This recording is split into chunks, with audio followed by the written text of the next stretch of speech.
The morning Eleanora Ashford learned she would serve as a maid at her own sister's wedding, she did not cry. She had forgotten how to cry years ago. She stood in the doorway of Rosalind's bedroom, holding a freshly pressed gown, while her mother's words settled into her bones like frost. You will wear the black uniform. You will carry trays. You will not speak unless spoken to, and you will certainly not tell anyone you share blood with the bride. Lady Ashford did not look at her eldest daughter as she spoke. She never did. Do you understand, Eleanora? Yes, mother. Good. Now finish dressing your sister. The seamstress arrives in an hour. The night of the masked ball arrived wrapped in snow and scandal, and Eleanora stood before the mirror in her chambers, barely recognizing the woman staring back at her. The gown Edward had sent was the color of midnight sky, deep blue silk embroidered with silver stars that caught the candlelight like captured constellations. A note had accompanied it, written in his own hand. The king requests your presence, not as a guest, not as a curiosity, as an equal. She touched the fabric, half expecting it to dissolve like a dream. In the 3 weeks since the annulment, her life had become something unrecognizable. She slept in silk sheets. She ate at the king's table. And every evening she and Edward talked about books, about loss, about the strange alchemy of two broken people finding pieces of themselves in each other. They had not kissed. They had barely touched. But something was building between them, a pressure that made the air feel thick whenever they were in the same room. She caught herself watching the way his hands moved when he spoke, the way his jaw tightened when he was thinking, the way his eyes found hers across every room as if she were the only fixed point in a spinning world. Tonight, all of London society would be watching. Tonight, everything could change. The ballroom blazed with 1,000 candles reflected in gilded mirrors. Masked figures swirled across the dance floor in a kaleidoscope of color and movement. Eleanora entered through a side door, her own mask, silver filigree studded with tiny sapphires, concealing the upper half of her face. For a moment, she was anonymous. For a moment, she was simply a woman in a beautiful gown, invisible for all the right reasons. Then she felt him. She didn't see Edward approach. She simply knew he was there, the way flowers know when the sun rises. When she turned, he was standing behind her, dressed in black, his mask a simple affair of dark velvet that somehow made his eyes more intense. You came, he said. You asked. I hoped. He extended his hand. Dance with me. It wasn't a request. It wasn't a command. It was something in between, an invitation and a declaration all at once. She took his hand. The orchestra was playing a waltz, slow and sweeping, and Edward pulled her closer than propriety allowed. His hand pressed against the small of her back, warm through the silk. Her fingers rested on his shoulder, and when they began to move, Eleanora understood for the first time what it meant to be held by someone who actually saw you. People are staring, she murmured. Let them. They'll talk. They're already talking. His grip tightened slightly. The question is whether you care. I used to. When I was invisible, I cared desperately about what people thought. I spent years trying to be small enough, quiet enough, good enough to earn my mother's love. She looked up at him, and even through the masks, their eyes met with startling intimacy. I never succeeded, so perhaps it's time to stop trying. Something flickered in his expression. Admiration, maybe, or something deeper. You're remarkable. Do you know that? I'm terrified. Does that count? Courage isn't the absence of fear. It's moving forward despite it. His thumb traced a small circle on her back and she shivered. You're the bravest person I've ever met, Eleanora Ashford. You don't know me well enough to say that. I know enough. His voice dropped lower, meant only for her. I know that you read poetry in gardens because it makes you feel less alone. I know that you still carry your father's book everywhere, even though the pain of losing him has never fully healed. I know that you smile when you think no one is watching, and it's the most beautiful thing I've ever seen. He pulled her imperceptibly closer. I know that I have spent 3 years feeling nothing, and then you appeared, and now I feel everything, and it's terrifying and wonderful, and I don't want it to stop. Eleanora's heart was pounding so hard she could barely breathe. Edward, don't. His voice was rough. Don't tell me this is impossible. Don't tell me I'm a king and you're nobody.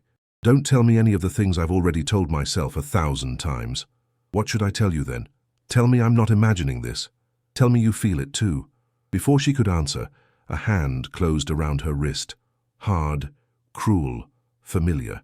Well, well, Rosalind's voice cut through the music like a knife. The servant who would be queen. She ripped the mask from Eleanora's face. The ballroom seemed to freeze. Whispers erupted like wildfire. And Rosalind stood there, beautiful and terrible in crimson silk, her own mask dangling from her fingers, her smile sharp enough to draw blood. Look, everyone, the king's little charity project, the plain sister who somehow convinced His Majesty that she deserves a crown. Rosalind's laugh was poison wrapped in velvet. Tell me, Eleanora, what did you do to enchant him? What tricks did you use? That's enough. Edward's voice was ice. Is it? Rosalind turned to him, and her smile faltered at whatever she saw in his expression, but she pressed on anyway. You annulled our wedding for this? For her? She's nothing. She has nothing. She has more dignity in her smallest finger than you possess in your entire being. Edward stepped forward, placing himself between Eleanora and her sister. His voice carried across the silent ballroom with devastating clarity. Miss Eleanora Ashford is under my protection. Any insult to her is an insult to the crown, and if I hear one more word against her from anyone in this room, I will personally ensure that the offender never sets foot in polite society again. The silence was absolute. Lady Ashford appeared, gripping Rosalind's arm hard enough to leave bruises, and dragged her toward the door. This isn't over, Rosalind hissed as she passed Eleanora. I'll destroy you, whatever it takes. I'll make sure you never wear a crown. I'll make sure the whole world knows what you really are. Then she was gone, and the orchestra began playing again. But the threat hung in the air like smoke, and Eleanora knew with terrible certainty that her sister meant every word. The letter arrived 3 days later, and it burned everything to ash. Lady Ashford had written to every newspaper, every society page, every gossip column in London. The contents were simple and devastating. According to her, Lord Henry Ashford had left behind a confession. Eleanora was not his daughter. She was the product of an affair between Lady Ashford and a stable hand, a bastard with no claim to the Ashford name, no legitimacy, no place in decent society. The scandal erupted like a volcano. Eleanora found out when a maid brought her the morning papers, her face pale with second-hand horror. The headlines screamed in bold black ink, "The King's Companion, a fraud," and "Bastard in the Palace and Ashford Scandal deepens." She read the articles with numb fingers. She read her mother's words, cold, clinical, damning. She read the fabricated confession supposedly written by her father, claiming that he had always known Eleanora wasn't his, that he had tolerated her out of obligation, that his true love had always been reserved for his real daughter. It was a lie. Every word was a lie. Her father had loved her. She knew that with every fiber of her being. She could still feel his hand squeezing hers as he whispered his last words. Be brave, my darling. Be brave and remember that you are loved. But who would believe her? Who would take the word of a nobody over a grieving mother's revelation? When Edward came to her chambers an hour later, she was already packing. What are you doing? His voice was sharp with alarm. Leaving. She didn't look at him. If she looked at him, she would break. You've seen the papers, you know what they're saying. I know they're lies. It doesn't matter if they're lies. It matters that people believe them. She stuffed another dress into her trunk, hands shaking. I'm a bastard, Edward, or at least that's what everyone thinks. A bastard with no money, no connections, no... Stop. He caught her hands, stilling them. Look at me. She couldn't. If she looked at him, she would see pity, or worse, doubt. She would see the beginning of the end. Eleanora. His voice broke on her name. Please. She looked. There was no pity in his eyes, no doubt, only a fierce, desperate certainty that stole her breath. I don't care, he said. Do you hear me? I don't care if you're legitimate or not. I don't care what your mother claims or what the papers print. I care about you. The woman who reads poetry in my mother's garden. The woman who makes me laugh for the first time in 3 years. The woman who... His voice cracked. The woman I'm falling in love with. The words hung between them, incandescent with meaning. You can't, she whispered. You're a king. You need a queen, with an impeccable reputation, an unimpeachable bloodline. You need... I need you. He cupped her face in his hands, his thumbs brushing away tears she hadn't realized she was shedding. I spent 3 years thinking I would never feel anything again. I resigned myself to a hollow life, a hollow marriage, a hollow reign. And then you appeared and everything changed. You woke me up. You made me want things I'd given up on wanting. Edward, I won't let them take you from me. I won't let your mother's lies destroy what we're building. We'll fight this together. We'll prove the letter is a forgery. And if we can't, her voice was barely audible, if the stain never washes off, you'll have a scandal for a queen. Your reign will be compromised. Your legacy, my legacy means nothing without you. He kissed her forehead, gentle, reverent. Stay, please. Give me a chance to make this right. But Eleanora had spent too many years being a burden. She had spent too long watching her presence cause problems for people who claimed to care about her. She couldn't do that to Edward. She couldn't watch his reign crumble because he'd made the mistake of loving a woman the world had decided was worthless. That night, while the palace slept, she slipped away with nothing but her father's book of poetry and a broken heart. The cottage by the sea had been her father's secret, a small property purchased years ago, never mentioned in his will, never discovered by Lady Ashford's grasping hands. Eleanora had found the deed hidden in the book of poetry, pressed between pages like a dried flower. Her father's final gift, given from beyond the grave. She arrived in the small fishing village at dawn, exhausted and hollow. The cottage was smaller than she remembered from the single childhood visit. Just 2 rooms, weathered by salt and wind, perched on a cliff overlooking grey waters. But it was hers, the only thing in the world that belonged to her alone. She spent the first day cleaning. She spent the second day staring at the sea. She spent the third day crying until she had no tears left.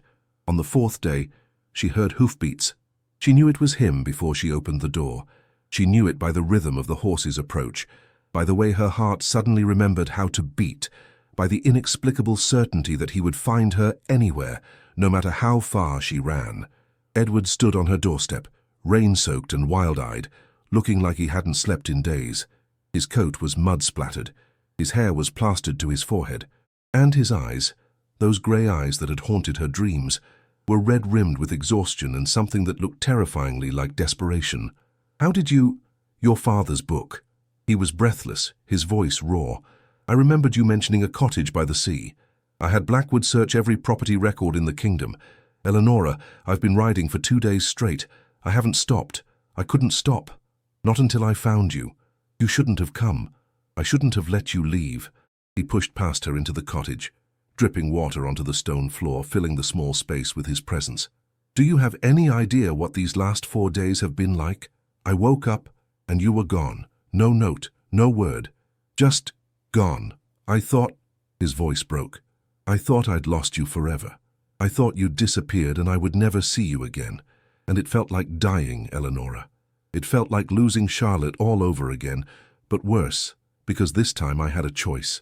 This time I could fight. You can't fight this, my mother. Your mother is a liar and a thief, and I have Blackwood proving it as we speak. He moved closer, and she stepped back, hitting the wall. But I didn't come here to talk about her. I came here to talk about us. There is no us. Don't. His voice was suddenly fierce. Don't tell me you feel nothing. Don't pretend the last month meant nothing. I know you, Eleanora. I know you better than anyone ever has, and I know you're lying. I'm protecting you. I don't want your protection. I want you. You can't have me. The words exploded out of her, carrying all the pain she'd been trying to suppress. Don't you understand? I'm poison. Everything I touch turns to ruin. My mother hates me. My sister wants to destroy me. And if you stay with me, they'll destroy you too.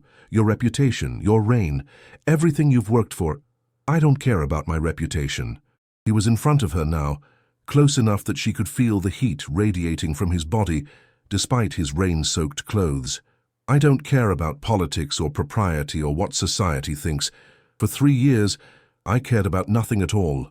I was a ghost wearing a crown, and then I saw you kneeling on that ballroom floor, gathering broken glass with bleeding hands, and something inside me came back to life. Edward, you want to know what I care about? He braced his hands on the wall on either side of her head, caging her in, his eyes burning with an intensity that stole her breath. I care about the way you laugh when you think no one is listening. I care about the way you argue with me about poetry and politics and everything else. I care about the way you make me feel like a man instead of a monument. His voice dropped to a whisper. I care about you, Eleanora. Only you. Forever you. You could have anyone. Any princess, any noble— I don't want a princess. He leaned closer, his forehead nearly touching hers. I want the woman who served champagne at her sister's wedding because her family treated her like a servant. I want the woman who stood with dignity while the world laughed at her. I want the woman who ran away because she was too proud to let me fight for her. His breath ghosted across her lips. I want you, broken pieces and all. I'm nobody. You're everything. And then he kissed her. It wasn't gentle, it wasn't tentative, it was desperate and hungry and consuming. A kiss that held 3 years of loneliness and 4 days of terror and a lifetime of wanting things that seemed impossible. His hands found her waist, pulling her against him, her fingers tangled in his wet hair. And for one perfect, infinite moment, there was nothing in the world but this. His mouth on hers, his heart beating against her chest, the sound of the sea crashing against the cliffs below. When they finally broke apart, they were both trembling. Come home with me, he breathed against her lips. Let me prove the letter is false. Let me give you the life you deserve. And if you can't prove it, then I'll marry you anyway. His eyes held hers with unshakable certainty. I'll marry you and damn the consequences. I'll marry you and let the world adjust. I'll marry you because you're the only woman I have ever— He stopped, swallowed. The only woman I will ever love. Eleanora closed her eyes. She thought of her father, who had seen her when no one else did. She thought of all the years she'd spent being invisible, unwanted, unloved. She thought of the girl she'd been, who had learned to expect nothing, because nothing was all she was ever given. And she thought of Edward, who had looked at her across a crowded cathedral and seen something worth saving. Yes, she whispered, I'll come home. The investigation took 3 weeks, and when it was finished, the truth emerged like a body rising from the depths. Lord Blackwood had been thorough, painstakingly, devastatingly thorough. He had traced the paper the letter was written on, analysed the ink, compared the handwriting to authenticated samples of Lord Ashford's script. The forgery was clumsy, the work of someone who had never expected to face scrutiny. But that wasn't all he found. In Lady Ashford's private papers, seized by royal warrant, Blackwood discovered records of financial transactions dating back 15 years. Lord Ashford had left a significant fortune specifically for Eleanora, held in trust until her 25th birthday. Lady Ashford had been siphoning from it for years, using the money to fund Rosalind's extravagant lifestyle, while telling everyone that Eleanora had been left nothing. The evidence was irrefutable, the forgery was proven, and Lady Ashford's scheme collapsed like a house of cards. The court proceedings were brief and devastating. Lady Ashford stood before the magistrate, her face grey with terror, her lies unravelling in real time. Rosalind wept. Not tears of remorse, but tears of fury at being caught. The fortune that had been stolen was returned to Eleanora in full. The newspapers that had printed lies now printed retractions, their headlines proclaiming vindication, the truth revealed and Ashford mother exposed and royal romance triumphs. Through it all, Edward stood by her side. On the day the final verdict was delivered, he found Eleanora in the winter garden, sitting on the same bench where they had first talked, really talked, weeks ago. The snow had melted. The first flowers of spring were beginning to bloom. It's over, he said, sitting beside her. Your name is cleared. Your fortune is restored. And your mother and sister will never trouble you again. What will happen to them? Exile. They'll be sent to the continent, forbidden from returning to England. It's more mercy than they deserve. Eleanora was quiet for a long moment. Then, when they're sentenced, I want to ask for clemency. Edward stared at her. After everything they did to you? Because of everything they did to me. She turned to face him, and her eyes held a peace he'd never seen before. They tried to destroy me. They failed. But if I let hatred consume me, they'll have destroyed me anyway, just more slowly. She took his hand. I want to be free of them, Edward. Truly free. And I can't do that if I'm carrying their poison inside me. He was quiet for a long moment. Then softly, You continue to astonish me. Is that good or bad? It's extraordinary. He raised her hand to his lips, pressing a kiss to her knuckles. You are extraordinary, and I am the luckiest man in England. In the world, she corrected, a smile tugging at her lips. In all of history. He smiled back, that rare, radiant smile that transformed his whole face. Marry me. It wasn't a question. But then it didn't need to be. Yes, she said, 1,000 times yes. The wedding took place on a morning in early spring, and the Cathedral of Westminster had never looked more beautiful. Flowers cascaded from every surface, white roses and lilies and cascading ivy. Sunlight poured through stained glass windows, painting the stone floors with rivers of color. And the pews were filled with guests who had come not for politics or obligation, but because they wanted to witness something rare, a king marrying for love. Eleanora walked down the aisle in a gown of ivory silk, simple and elegant, nothing like the elaborate confection Rosalind had worn months ago. In her pocket, hidden from view, was her father's book of poetry, the only guest she truly needed. At the altar, Edward waited. He looked different from the man who had stood in this same spot before, less like a monument, more like a person. His eyes were bright, his smile was real, and when he saw her coming toward him, his composure cracked just slightly, revealing the depth of emotion underneath. "You're beautiful," he whispered as she reached him. "You're biased." Hopelessly, eternally. The ceremony was brief. The vows were traditional. But when the Archbishop asked if anyone objected to the union, the silence that followed was absolute, a silence of approval, of acceptance, of a kingdom ready to embrace its new queen. "You may kiss the bride." Edward pulled her close, and his whisper was for her alone. "I love you. I will love you until my last breath and beyond." "And I love you," she whispered back. "My king, my heart, my home." The kiss was gentle, a promise rather than a possession. But when they turned to face the cheering crowd, Eleanora caught a glimpse of something at the back of the cathedral, a figure in grey, watching from the shadows. Rosalind, defying her exile for one last look at everything she had lost. Their eyes met across the vast space, and in that moment Eleanora felt no fear, no anger, no triumph, only a strange, sad pity for a woman who had everything except the only thing that mattered. Then Edward took her hand, and they walked together into the light, and Rosalind faded into nothing more than a memory of someone she used to know. The celebration lasted until dawn. They danced until their feet ached. They laughed until their voices went hoarse, and when they finally escaped to their chambers, they fell into each other with the desperate joy of two people who had almost lost everything and found it all instead. "I can't believe this is real," Eleanora murmured against his chest, listening to his heartbeat. "Neither can I." He pressed a kiss to the top of her head. "I keep waiting to wake up. And if you do, then I'll fall asleep again immediately, just to find my way back to you." She laughed, and the sound was bright and free, the laugh of a woman who had finally found where she belonged. 5 years slipped by, like water through open fingers, each one sweeter than the last.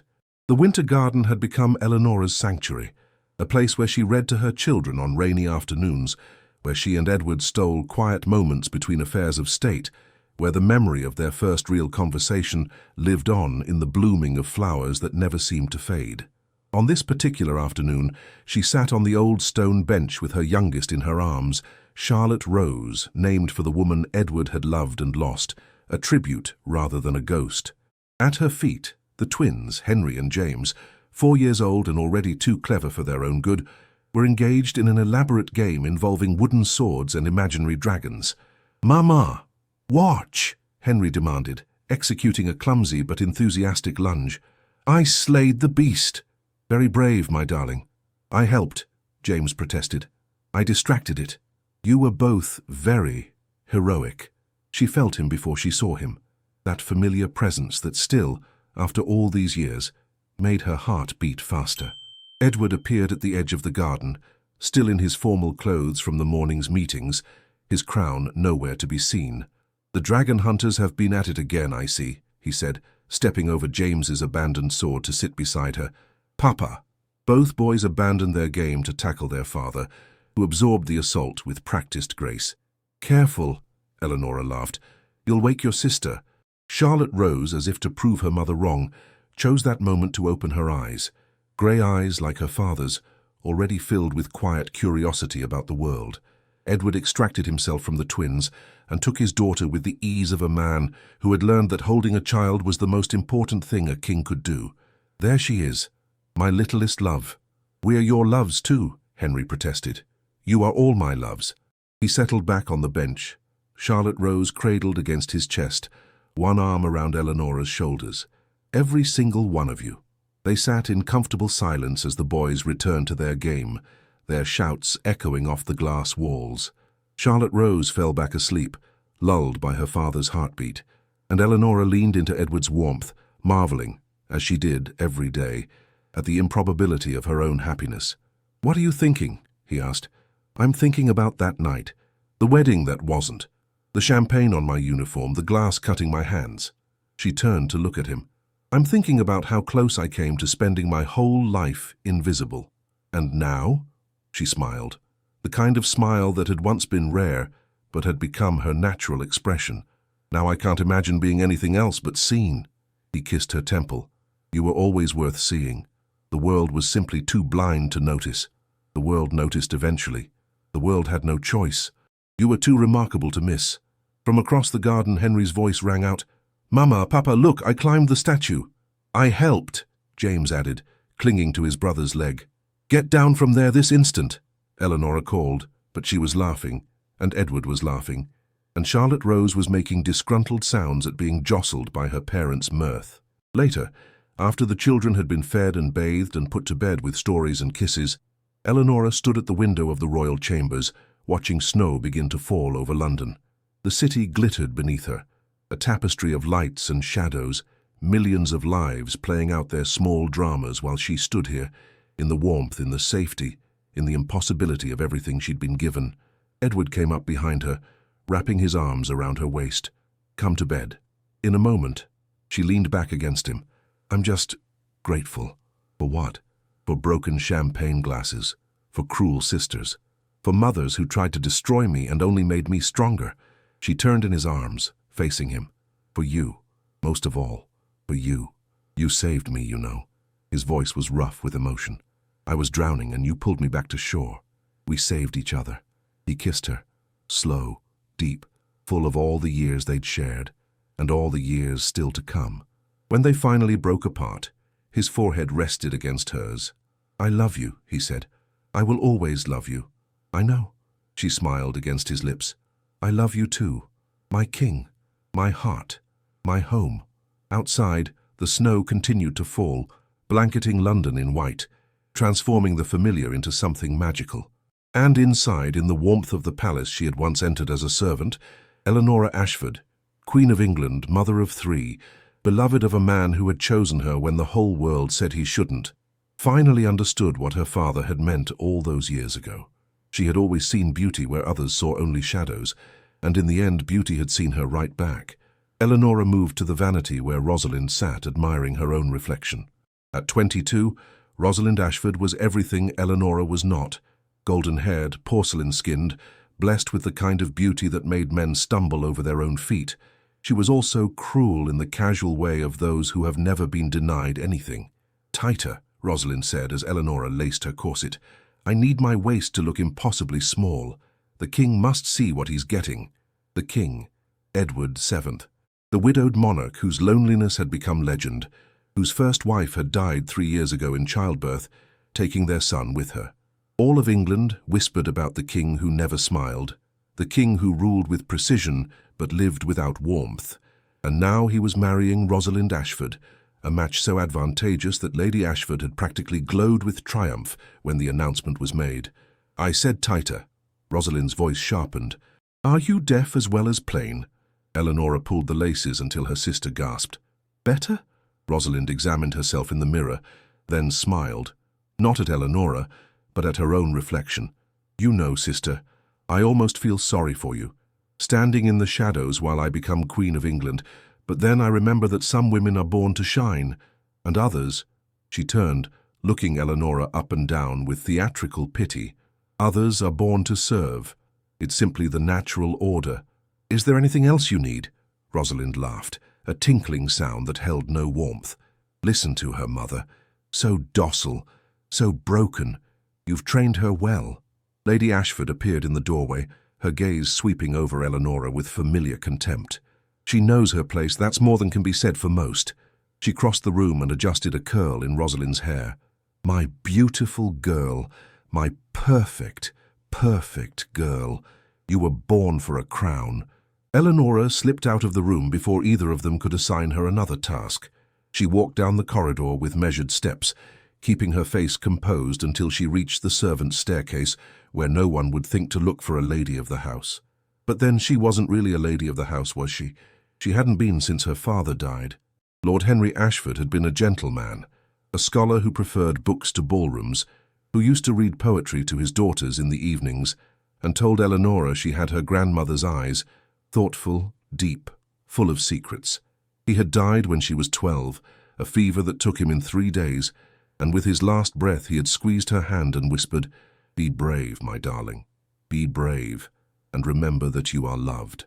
She had tried to be brave. She had tried so hard. But it was difficult to feel loved when your mother treated you like a stain on the family name, when your sister used you as a target for her cruelty, when the household staff showed you more kindness than your own blood. That night, alone in her small room at the back of the house, a room that had once been servants' quarters before her father died, Eleanora allowed herself one moment of weakness. She opened the wooden box hidden beneath her bed and withdrew a book of poetry, its leather cover worn soft by years of handling.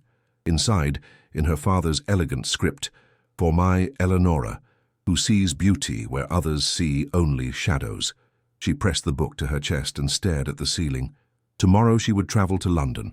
Tomorrow she would put on a maid's uniform and serve champagne at her sister's wedding to the King of England. Tomorrow she would become invisible in the most complete way possible. But tonight, just tonight, she would remember that she had once been someone's treasure. King Edward VII stood at the window of his private study, watching the rain streak down the glass, and wondered if it was possible to drown while still breathing. 3 years. 3 years since Charlotte's blood had soaked through the bedsheets. 3 years since he had held his son, so small, so still, and understood that God, if he existed, had a vicious sense of humour. "The Ashford girl arrives tomorrow," Lord Blackwood said from somewhere behind him. "The wedding is in 4 days. I'm aware of my own schedule, William. Are you also aware that you haven't eaten in 2 days?" Edward turned. Blackwood was the only man in England who dared speak to him like this, the only man who remembered him as a boy, who had taught him to ride, who had held him when his mother died, and his father proved too drunk to notice. At 60, Blackwood's hair had gone silver, but his eyes remained sharp as ever. "Food doesn't interest me. Little does these days."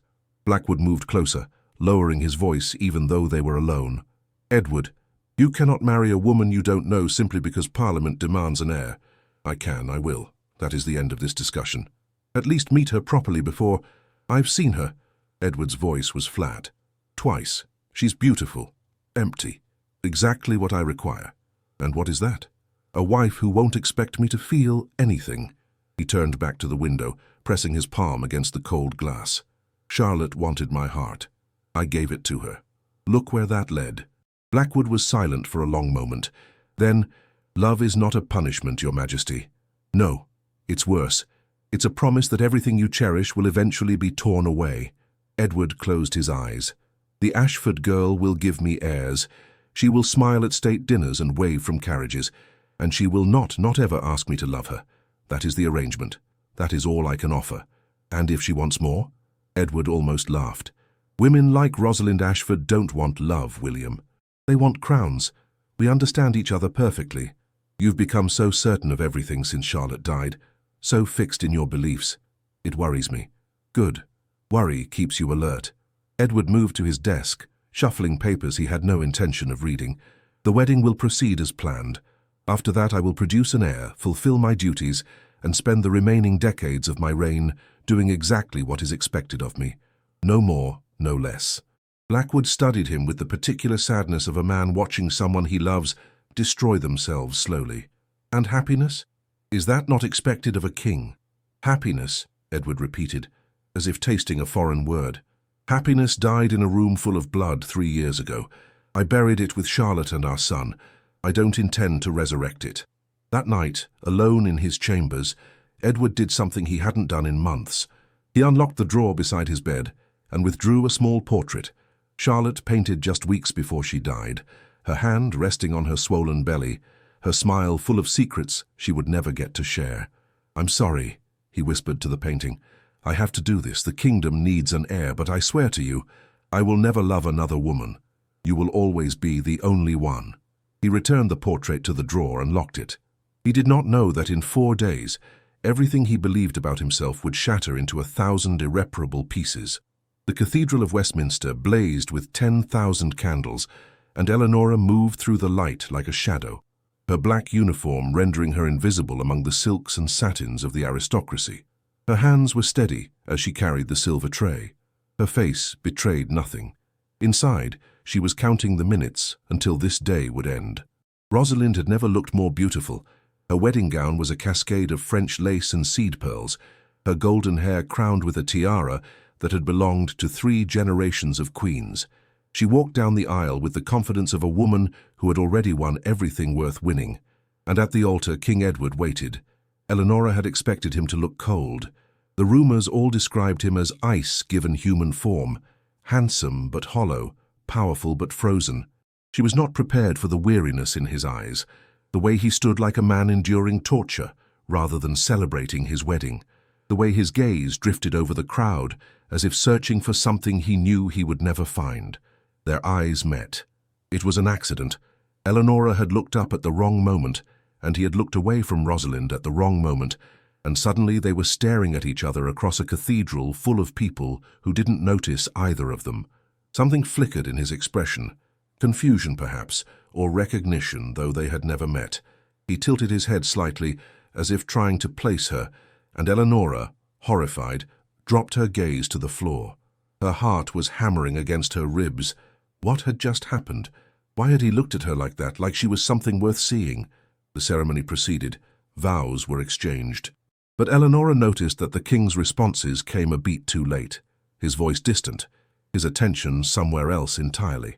Twice she caught him scanning the crowd, and twice his gaze seemed to find her position in the shadows before moving on.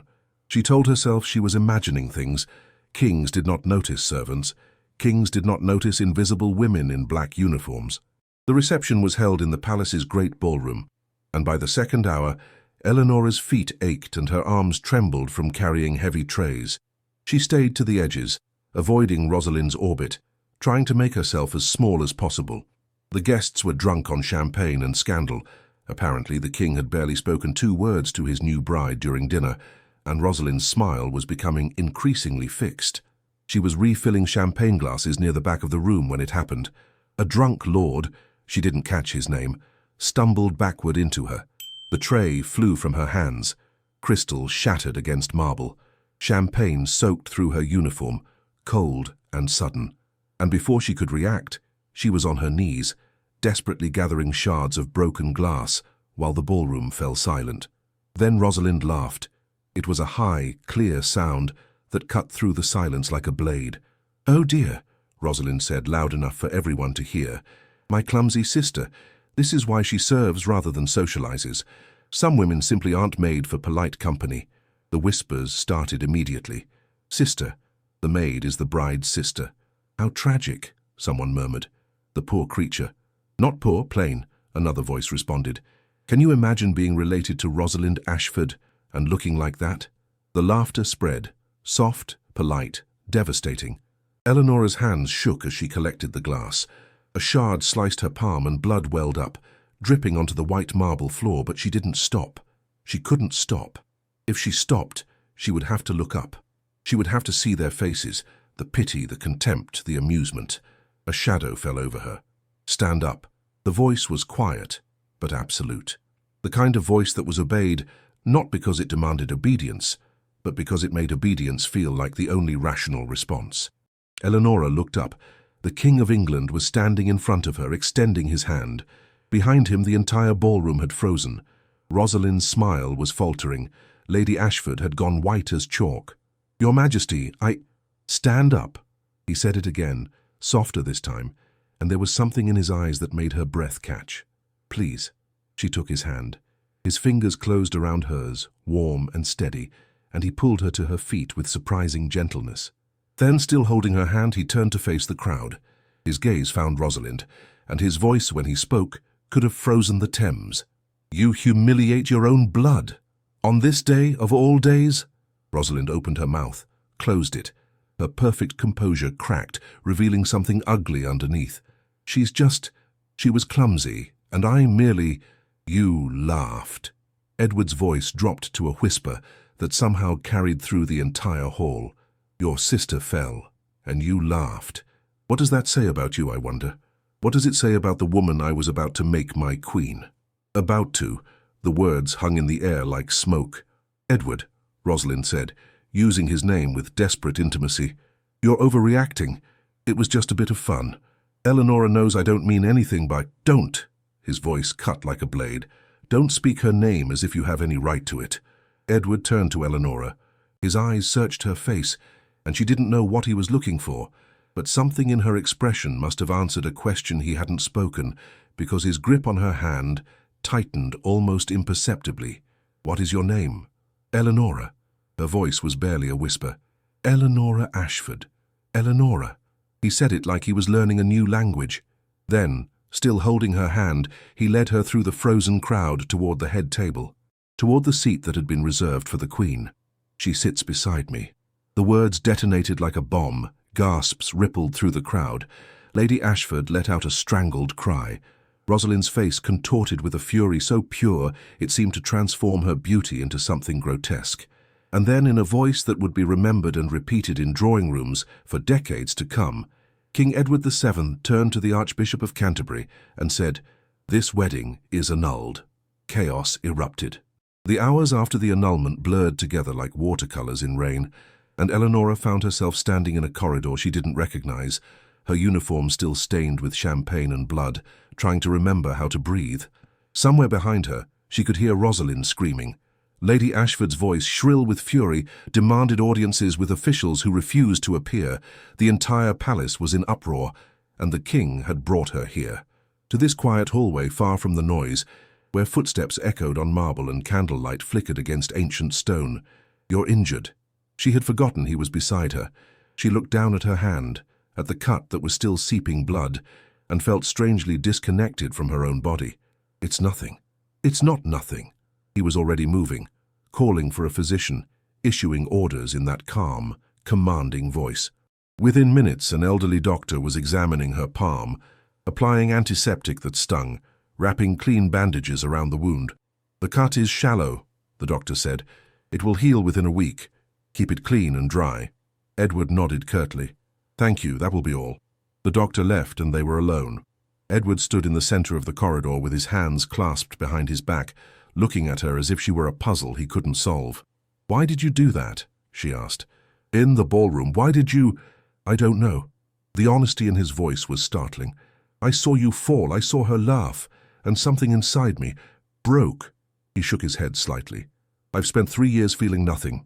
Tonight, watching you gather broken glass while your own sister mocked you, I felt everything. Rage, recognition, something I can't name. You don't know me." "No," he admitted. "But I know cruelty when I see it, and I know grace under fire. You didn't cry. You didn't beg. You just endured, like you've been enduring your whole life." Eleanora didn't know what to say. This man was a stranger. This man was the king. This man had just destroyed her sister's life for her sake, and she didn't understand why. "You should go back," she said. "You should. Perhaps it can still be fixed. The annulment. Perhaps the Archbishop—" "I don't want it fixed." His voice was soft but certain. "I've made many mistakes, Miss Ashford. Marrying your sister would have been my greatest. Because she laughed at me, that seems— It wasn't just the laugh." He moved closer, and she found herself unable to step back. It was what the laugh revealed, a complete absence of compassion, a willingness to wound the defenseless, a cruelty so casual it's clearly habitual. His jaw tightened. "I would have been bound to that for the rest of my life. I should thank you for showing me the truth before it was too late."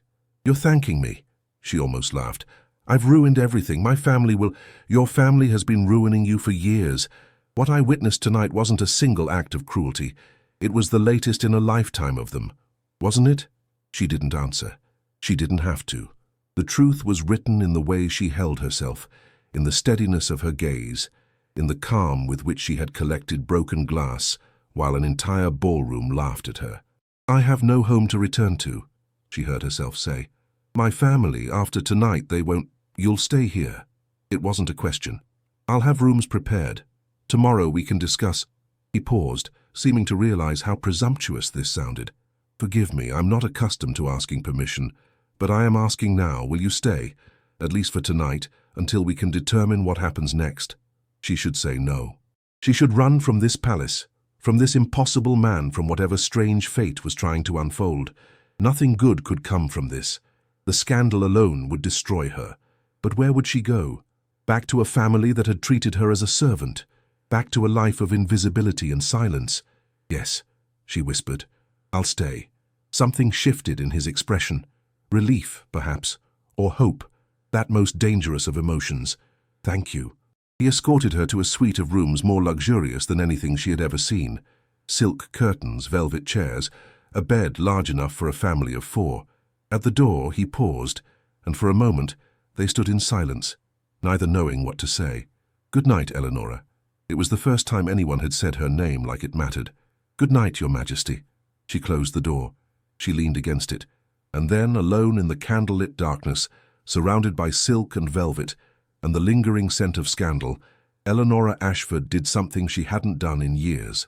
She wept. But these were not tears of sorrow. A week passed, and Eleonora learned that living in a palace was its own form of exile, golden, luxurious, and utterly isolating. The servants treated her with cautious deference, unsure of her status. The courtiers avoided her entirely, as if scandal were contagious. She spent her days wandering halls she didn't know, reading books from a library that seemed to have no end, trying to understand how her life had veered so dramatically off course. She saw the king only at dinners, where they sat at opposite ends of a table meant for 50. Their conversations were polite, careful, orbiting each other like planets afraid of collision. But sometimes, when he thought she wasn't looking, she caught him watching her with an expression she couldn't decipher. And sometimes, when she thought he wasn't looking, she watched him too. He was handsome, of course, that much was obvious. Dark hair, strong jaw, eyes the color of a winter sea. But it wasn't his looks that captivated her. It was the moments when his mask slipped, the weariness he tried so hard to hide, the loneliness that flickered behind his composure, the way he sometimes stared at nothing, as if remembering something too painful to speak aloud. She recognized that look. She saw it every time she passed a mirror. It was in the winter garden that everything changed.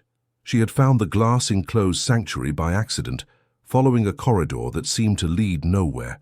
But instead of a dead end, she discovered a jungle of green in the middle of December, orchids and ferns and flowers she couldn't name, all thriving in the humid warmth while snow fell outside the windows. She was sitting on a stone bench reading her father's book of poetry when she heard footsteps. I wondered where you'd disappeared to. The king stood in the doorway, dressed simply in a dark coat, his crown nowhere to be seen. Without his formal attire, he looked younger, more human, almost approachable. I didn't mean to intrude, she said, starting to rise. I can... Please, stay.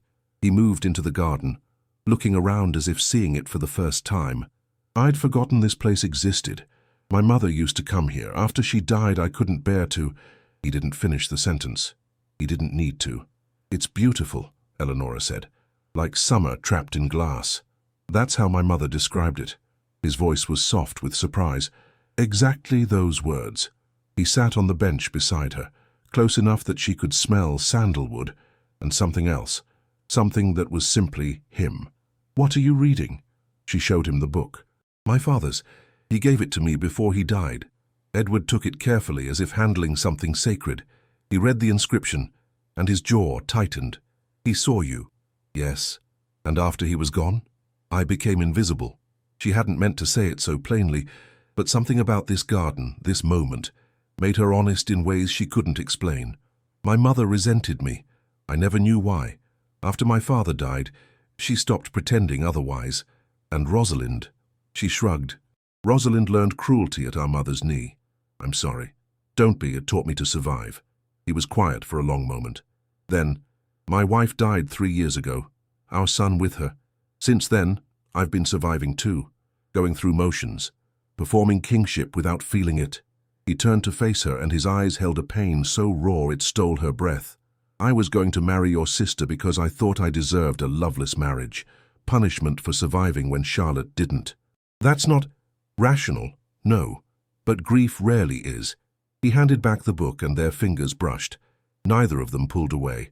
When I saw you in that cathedral, something woke up inside me. Something I thought had died. I can't explain it, and I won't apologize for it." Eleonora's heart was pounding so hard she was certain he could hear it. "What are you saying?" "I'm saying—" He laughed softly, shaking his head. "I'm not saying anything. I'm a king who just annulled his wedding for a woman he's known for a week. I'm quite possibly losing my mind. Or finding it." The words slipped out before she could stop them. His eyes widened, and something electric passed between them. A current that seemed to make the air itself vibrate. "Eleonora, your Majesty!" A servant burst into the garden, breathless and pale. "Forgive the interruption, but Lady Ashford and Miss Rosalind are demanding an audience. They're refusing to leave the receiving hall." The spell shattered. Edward's expression hardened back into the mask of a king. "I'll handle it." He stood, and Eleonora stood with him. You should stay here." His voice was gentle but firm. "Whatever poison they've come to spread, you don't need to hear it. They're my family. They're your tormentors. There's a difference." He held her gaze for a moment longer, and something in his expression softened. "Trust me, please." He was gone before she could argue. But Eleonora had never been good at taking orders. She waited until the servant had left, then followed the sounds of raised voices until she found herself outside the receiving hall, hidden behind a marble column, listening to her own destruction being planned. "She's clearly manipulated him," Rosalind was saying. "Some kind of witchcraft or seduction. She planned this from the beginning. She must have." "Don't be ridiculous." Lady Ashford's voice was ice. "She's manipulated nothing. She simply stood there looking pathetic, and that fool of a king decided to play savior. But it won't last. Men like Edward don't marry women like Eleonora. She has nothing to offer, no beauty, no grace, no connections, no—" "Careful." The king's voice cut through the hall like a blade. "You're speaking of a woman under my protection. Your Majesty, please." Lady Ashford's tone shifted to honey-sweet pleading. "This is all a terrible misunderstanding. Rosalind was merely nervous. Brides often say foolish things. If we could simply arrange a new ceremony—" "The ceremony is not the issue." Edward's voice was cold enough to burn. "Your daughter revealed her character. That cannot be unarranged." "Then what do you intend to do with Eleonora?" Rosalind spat, abandoning all pretense of contrition. "Keep her as a pet? A curiosity? She's nobody. She's nothing. She's always been nothing, and she always will be nothing. No matter how many kings feel sorry for her. She's more than you will ever be." Silence. Complete, ringing silence. When Edward spoke again, his voice was quiet, but carried absolute authority. "You will leave this palace. You will not return. You will. You will not speak of Eleonora in public or in private, and if I hear that you have slandered her in any way, I will make it my personal mission to ensure that every door in England closes to you. Do I make myself clear?" No response. "Do I make myself clear?" "Yes, Your Majesty." Lady Ashford's voice was strangled. "Then go, and pray we never meet again." Footsteps, doors opening and closing. And then Eleonora heard the king dismiss his guards, heard him exhale heavily, heard him say to the empty room, "I am going to ruin everything, aren't I?" She should have slipped away. She should have pretended she'd heard nothing. Instead, she stepped out from behind the column. "Perhaps," she said softly, "but perhaps some things need to be ruined before they can be rebuilt." He turned. He saw her, and for the first time since she'd met him, King Edward VII smiled. It was like watching the sun rise after an endless night, sudden, blinding, transformative. His whole face changed. The weariness lifted, the ice melted, and underneath it all was a man who had been waiting, without knowing it, for someone to give him a reason to feel again. "You were listening." "I was. I told you to stay in the garden." "You did. You don't follow orders well." "I don't." She took a step closer. "I've spent my whole life following orders, being invisible, being silent, being exactly what everyone expected me to be." Another step. "Maybe it's time I stopped." He watched her approach with an expression that was equal parts wonder and terror. "Eleonora, I don't know what this is," she said, stopping just out of reach. "I don't know what's happening between us, but I know that when you looked at me in that cathedral, something changed. And I know that when you took my hand in that ballroom, I felt like I was finally being seen for the first time in my life. And I know—" Her voice caught. "I know that I'm terrified, because you could destroy me more completely than my family ever did. I won't. You might not mean to, but you're a king, and I'm nobody. You're not nobody. He closed the distance between them, and suddenly he was right there, close enough that she could see the flecks of gold in his grey eyes, close enough that she could feel the warmth radiating from his body. You're the woman who made me feel something again. You're the woman who stood with dignity while the world laughed at her. You're the woman who— He stopped, struggling for words. You're the woman I can't stop thinking about, and that terrifies me too. They stood there, inches apart, the air between them crackling with possibility.